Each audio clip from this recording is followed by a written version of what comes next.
जो सेमिनार का टॉपिक है संविधान और उसकी प्रस्तावना। पहली बात तो सरल शब्दों में बात ये आती है कि संविधान होता क्या है।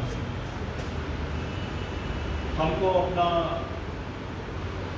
स्कूल चलाना है, कॉलेज चलाना है, कोचिंग चलाना है, अपना घर चलाना है, तो इन सब चीज़ों को चलाने के लिए हमें कायदे कानूनों की ज़रूरत पड़ती है, जो हमारे बड़े लोग हमारे लिए बना के गए हैं। उसी तरह से देश को चलाने के लिए भी बहुत सारे कायदे कानूनों की आवश्यकता हुई। और देश को चलाएगा कौन चलाएगा, जो चलाएगा उसका चुनाव कैसे होगा, किस तरह का सिस्टम होगा। अर्थात संविधान एक किताब है और इस किताब में वर्णन है कि किस तरह से देश को चलाया जाना है और क्या प्रक्रिया उसके लिए अपनाई जाएगी। तो संविधान की बात करें तो संविधान को बनाने के लिए भारतीय लोगों के द्वारा टाइम टू टाइम मांग की जाती रही। और फाइनली मैं ब्रीफ में बता रहा हूँ कि ये मोड तब आया जब 1946 में कैबिनेट मिशन भारत आया, जो 3 लोगों का था, और इसने भारतीय लोगों से विचार विमर्श किया, बात करने के बाद इसने अपनी सिफारिश दी कि ठीक है भाई, भारत के लिए एक संविधान बनना चाहिए और उसे बनाने के लिए उससे पहले एक संविधान सभा का गठन होना चाहिए। उसी कड़ी में संविधान सभा का गठन हुआ, जिसमें 389 सदस्य थे और संविधान को बनाने के लिए अलग अलग 13 कमेटियों का निर्माण किया गया। और इसमें सबसे महत्वपूर्ण जो समिति थी वो ड्राफ्ट कमेटी थी, जिसमें 7 सदस्य थे और इसके अध्यक्ष B.R. अम्बेडकर जी थे।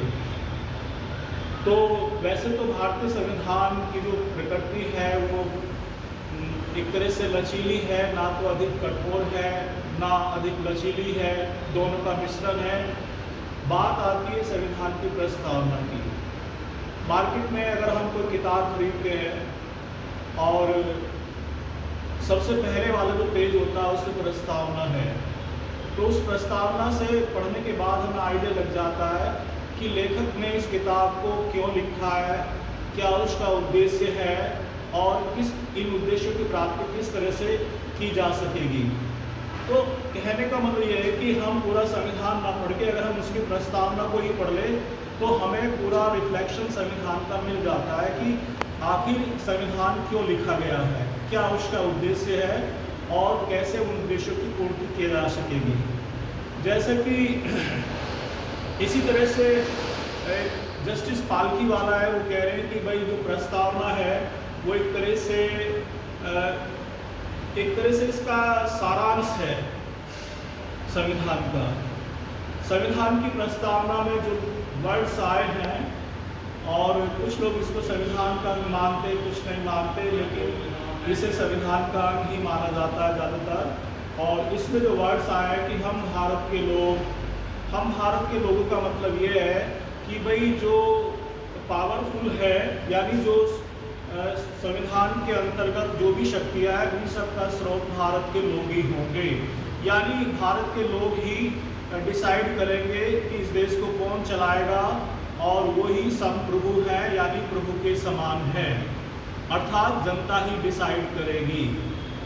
इसके अलावा भारत को संपूर्ण प्रभुत्व संपन्न समाजवादी पंथ निरपेक्ष लोकतंत्रात्मक गणराज्य बनाने के लिए जो वर्ड आए हैं उसमें पहला वर्ड है समाजवादी। गांव की भाषा में समाजवादी का मतलब होता है कि भाई सॉरी फॉर द वर्ड्स, कि कद्दू कटेगा तो सब में बटेगा। यानी जो चीज़ है, जो आर्थिक उत्पादन है, उस पर शासन का यानी राज्य का नियंत्रण होना चाहिए, और उसका जो प्रॉफिट है उसका लाभ लाइन में खड़े हुए जो सबसे अंतिम व्यक्ति उस तक जाना चाहिए, तभी वो समाजवाद है। भारत में लोकतांत्रिक समाजवाद को अपनाया गया है।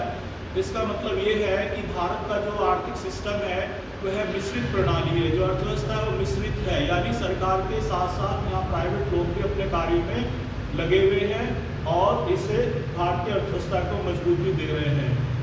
अगला वर्ड आता है पंथ निरपेक्ष। पंथ निरपेक्ष और समाजवादी वर्ड जो है भारतीय संविधान में 42वें संविधान संशोधन 1976 के द्वारा जोड़ा गया, और इस संशोधन को मिनी संविधान के नाम से भी जाना जाता है। पहले पंथ निरपेक्ष के स्थान पर धर्म निरपेक्ष था, उसे हटाकर पंथ निरपेक्ष जोड़ा गया है। पंथ निरपेक्ष का मतलब है एब्सोल्यूट न्यूट्रल, यानी भारत जो है उसका कोई धर्म नहीं है, बल्कि विभिन्न धर्मों के लोग यहाँ पर अपने कायदे कानून, जो उनके रिचुअल्स है, उनके संस्कार है, उनके आधार पर वो रहते हैं और उन पर सरकार का किसी तरह का कोई नियंत्रण नहीं होता जब तक कि वो कोई देश के लिए हानिकारक ना हो। तो एक तरह से पंथ निरपेक्ष का मतलब यही हुआ। जैसे धर्म निरपेक्ष है, धर्म का मतलब तो ये है कि भाई टीचर स्टूडेंट से कह रहा है कि भाई सही से मेहनत करो, नौकरी लग जाएगी, तो पढ़ना भी उसका धर्म है। माँ बाप की सेवा करो, ये भी उसका धर्म है। तो धर्म का जो वर्ड है वो बहुत ज़्यादा व्यापक है, लेकिन जो पंथ है, पंथ का मतलब एब्सोल्यूट रिलीजन से जोड़ा गया है। यहाँ ये है कि भाई कोई भी देश का धर्म नहीं है, बल्कि सभी धर्मों के लोग आपसी भाईचारे के साथ यहाँ पर रहते हैं। और जहाँ तक लोकतांत्रिक गणराज्य की बात है, लोकतांत्रिक का मतलब है कि यहाँ पर ये लोगों का शासन है, लोगों के लिए है और लोगों के द्वारा ही चलाया जाता है। ये कोटेशन महान राजनीतिज्ञ अब्राहम लिंकन के द्वारा दी गई, जो गृह युद्ध होने के बाद अमेरिका के पहले राष्ट्रपति बने हैं। उनका कोटेशन था, यानी जनता ही डिसाइडिंग है, जनता जिसको चाहे उसको अपना सिरमौर बना ले, जनता जिसको ना चाहे उसको जमीन पर गिरा दे, यानी जनता ही संप्रभु है। इसके अलावा बात आती है पंथ निरपेक्ष लोकतांत्रिक गणराज्य बनाने के लिए तथा उसके समस्त नागरिकों को सामाजिक, आर्थिक और राजनीतिक न्याय, यानी सामाजिक समानता होनी चाहिए, आर्थिक रूप से समानता होनी चाहिए और राजनीतिक न्याय भी मिलना चाहिए।